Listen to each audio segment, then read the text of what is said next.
Some Army veterans started to tell of their experiences. These veterans faced a barrage of abuse designed to discredit them. One of these was Wendelle Stevens. In 1947, he was transferred from the Roswell base in New Mexico, where he had studied captured enemy aircraft, to Alaska. In Alaska, his squadron was detailed to reconnoiter the area. It soon became clear to Stevens that his real mission was to photograph UFOs sighted in the region. And a crew reported seeing a disc-shaped object sitting on the ice field that rose into the air and flew away as they approached it. Now, for us to launch a B-29 in Alaska, it took a field of equipment bigger than the B-29, heaters, power units, lubricating units, gasoline units, everything, to get one B-29 airborne in Arctic airspace, and it would take us several hours to get it ready to go.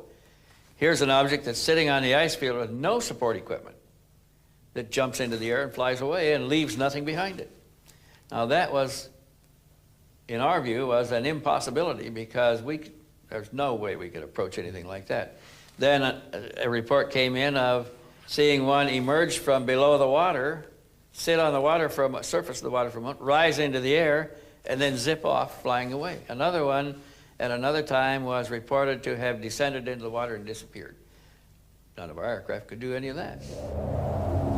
Another important case is that of the then Lieutenant Graham Bethune during a 1951 flight from England to the US on a C-54 transport. The incident was confirmed by the whole crew.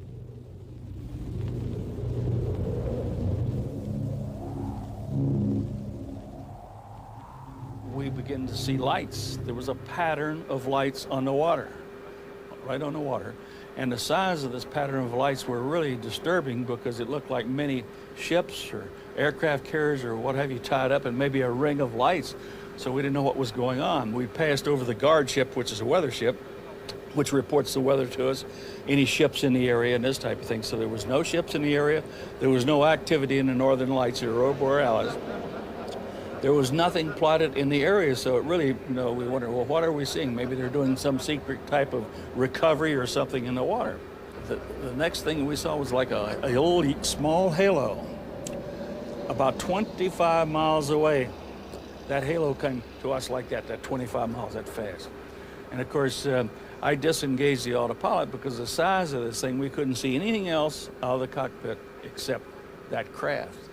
And when I started to push the nose over to go under, it stopped about 15 degrees off the bow, about 200 feet below us, maybe 1,500 feet out in front of us. And at that time, it was above the horizon. At night, it's very difficult to see anything, but we could see the dome. We could see it was a dome-shaped ship. We could see roughly the size of it.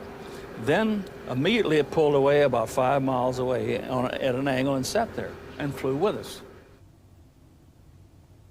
This is the official report of the episode.